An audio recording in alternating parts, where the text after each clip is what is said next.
Shalom, tu es béni, la grâce est sur toi.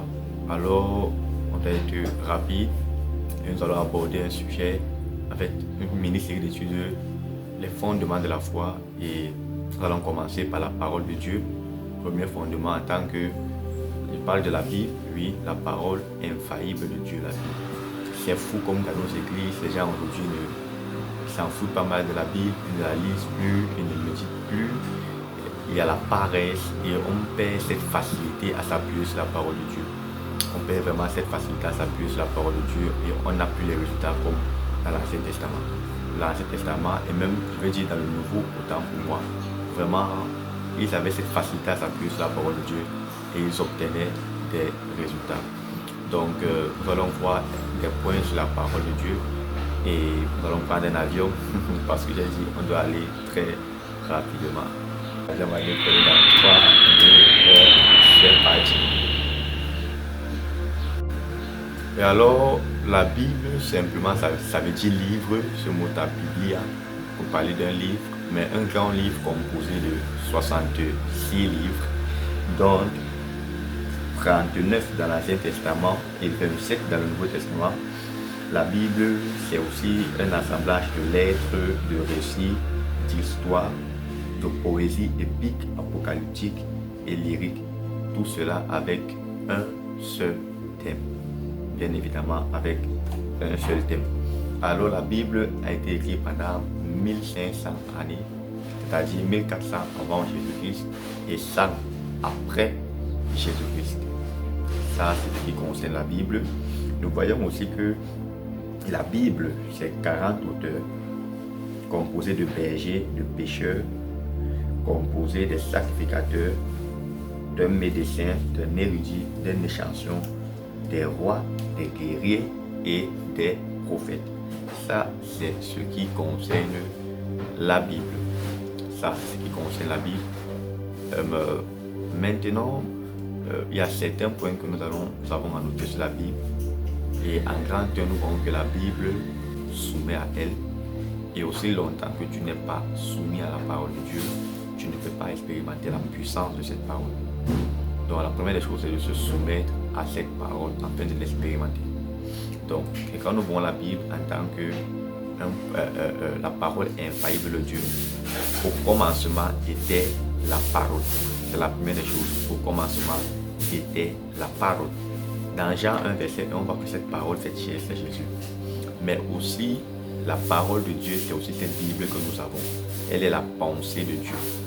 Et nous savons qu'une parole est une pensée exprimée. Donc, elle contient les pensées de Dieu. Donc, en grand terme, nous voyons que la Bible est inspirée par Dieu. Nous le voyons dans 2 Timothée 3, verset 27 et dans 2 Pierre 1, 19 à 21. Elle est vraiment inspirée par Dieu. Nous voyons que en grand B, elle est la référence et le guide de notre vie. C'est fou comme dans les assemblées, nous voyons des gens qui vraiment, ils lisent quelque chose dans la Bible et puis ils disent je ne pense pas comme ça, je ne crois pas comme ça. En fait, on perd cette facilité à se tenir sur la parole de Dieu et c'est très très compliqué. Ça devient très complexe dans les églises. On ne veut plus se tenir sur la parole de Dieu. C'est alarmant. C'est vraiment alarmant. La Bible n'est plus le guide, la référence. On se met à dire comment est-ce que notre constitution fonctionne, comment est-ce que nous fonctionnons. Voilà, on ne fonctionne plus comme la Bible le dit, on fonctionne comme Dieu le dit. Et je veux dire comme la constitution le dit. On ne veut plus savoir ce que la Bible dit. Donc, c'est alarmant. Nous voyons que le livre, c'est le livre des pensées de Dieu. Dans Ésaïe 55, 7 à 11, nous le voyons clairement que la Bible est le livre des pensées de Dieu. Nous voyons encore que la parole de Dieu est puissante et produit la foi. Dans Romains 10, verset 17, la foi vient de ce qu'on entend, et ce qu'on entend vient de la parole de Dieu. Or, nous savons qu'il n'est pas possible d'être agréable à Dieu si nous n'avons pas la parole de Dieu. Et ça le dit clairement même, si nous n'avons pas la foi, on ne peut pas être agréable à Dieu. Mais or, la foi vient de ce qu'on entend, et ce qu'on entend vient de la parole de Dieu. Autrement dit, sans la parole de Dieu, on ne peut pas être agréable à Dieu. On ne peut pas savoir comment Dieu pense. et elle est puissante pour ceux qui se soumettent à elle. Nous voyons encore qu'elle nous transforme. Elle est une lampe à nos pieds, Somme 119, verset 111. Elle est un repas, Matthieu 4, verset 4. Elle répond à nos besoins et elle sera toujours d'actualité. Elle sera toujours d'actualité. J'aime ce passage de la Bible qui dit l'herbe sèche.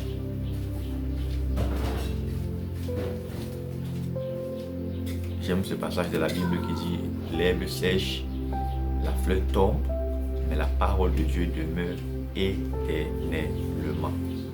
L'herbe sèche, la fleur tombe, la parole de Dieu, ça demeure éternellement. Donc la parole de Dieu, en fait, c'est notre référence, c'est notre guide. Et quelqu'un qui n'a pas la connaissance de la parole de Dieu va opérer à un niveau bas. La qualité de ta vie est déterminée par la connaissance que tu as. Et la connaissance que tu as vient de la parole de Dieu. Donc en fait, tu vas opérer à la dimension de la révélation que tu as de Dieu. Donc je prends un exemple, il y a des gens qui ont des foi craintives et très peureuses. On va discuter sur les dangers d'avoir ce genre de foi. Et puisque leur foi n'est pas bâtie sur la parole de Dieu, ballonnée à tout vent de doctrine, comme j'ai entendu dire que la Bible c'est un livre d'histoire. C'est un livre qui contient les histoires, mais ce n'est pas un livre d'histoire, ce n'est pas un livre comme pour dire c'est démodé. On a vu qu'elle est toujours d'actualité, c'est la parole de Dieu. C'est la parole de Dieu. Donc un chrétien doit la méditer jour et nuit. Il dit l'autre jour à jour, souviens-toi que ce livre de la loi ne s'éloigne point de ta bouche. Médite-le jour et nuit afin de réussir. Tu vas voir des gens qui se retrouvent dans des situations très compliquées. Au lieu de prendre autorité, de parler, ils commencent à faire des récits, je vous salue Marie, ou bien notre Père qui est aux cieux. Attends, notre Père qui est aux cieux, Jésus a enseigné, c'est tout un enseignement, comme on peut décider de faire un enseignement sur cette prière. Il a enseigné à ses disciples comment prier. Tu es dans une situation, au lieu de parler, tu fermes la bouche, tu ne sais même pas que tu contiens, tu portes une autorité, que tu représentes une autorité et que tu es doté de grandes capacités. Tu ne parles pas devant cette tuberculose, tu ne parles pas devant ce problème financier. Et c'est comme ça que ça t'entraîne à la mort. Tu déprimes, tu ne sais pas que tu as la preneur de l'œil de Dieu. Je vais te dire quelque chose, c'est que cette Bible, c'est pour ça qu'on parle du Nouveau et d'Ancien Testament, parce que ce sont des testaments. Et le testament prend pleine possession quand le testateur n'est plus. Jésus n'est pas physiquement parmi nous. Tout ce qui nous concerne est dans cette parole. Donc il y a plein de bénédictions vraiment qu'on ne jouit pas, on ne bénéficie pas de cela, tout simplement parce que on ne lit pas la parole de Dieu, on ne connaît pas ce qui est écrit, on n'a pas une grande connaissance de cette parole. Et alors, la qualité de notre vie est basse. On a une vie craintive, heureuse, mais ce n'est pas la volonté de Dieu. Ce n'est pas la volonté de Dieu pour nous. Donc, Dieu veut que nous vivions avec pour puis la parole de Dieu. Nous devons vivre avec pour puis la parole de Dieu. Elle produit la foi. Et lorsqu'on parle des fondements de la foi, on parle de ce sur quoi notre foi s'appuie. Lorsque je dis je crois en Jésus, sur quoi est-ce que ma foi est basée pour que je puisse dire je crois en Jésus? C'est sur ça, sur la parole de Dieu en tant que l'autorité suprême du chrétien. Nous allons voir les autres à la suite, les autres fondements. Mais je prie pour toi dans le nom de Jésus que la parole de Dieu, que cet amour revienne en toi. Se dis non, j'ai beaucoup de choses à faire, j'ai beaucoup à faire avec Dieu. Méditez la parole de Dieu jour et nuit, que cet amour renaisse dans ton cœur, que tu ne dors pas sans avoir lu ta Bible, tu ne te réveilles pas sans avoir lu ta Bible. La parole de Dieu, c'est important. Je prie que tu la médites jour et nuit. C'est ma prière pour toi dans le nom puissant de Jésus, que la parole de Dieu soit ton partage. Au nom de Jésus, que tu la médites jour et nuit. Tu dois savoir que c'est la pensée de Dieu. Et la meilleure façon d'écouter la voix de Dieu, c'est par sa parole. Tu reconnais la voix de Dieu. Une fois que tu es dans sa présence, tu sais lire la Bible, tu sais la méditer, la comprendre.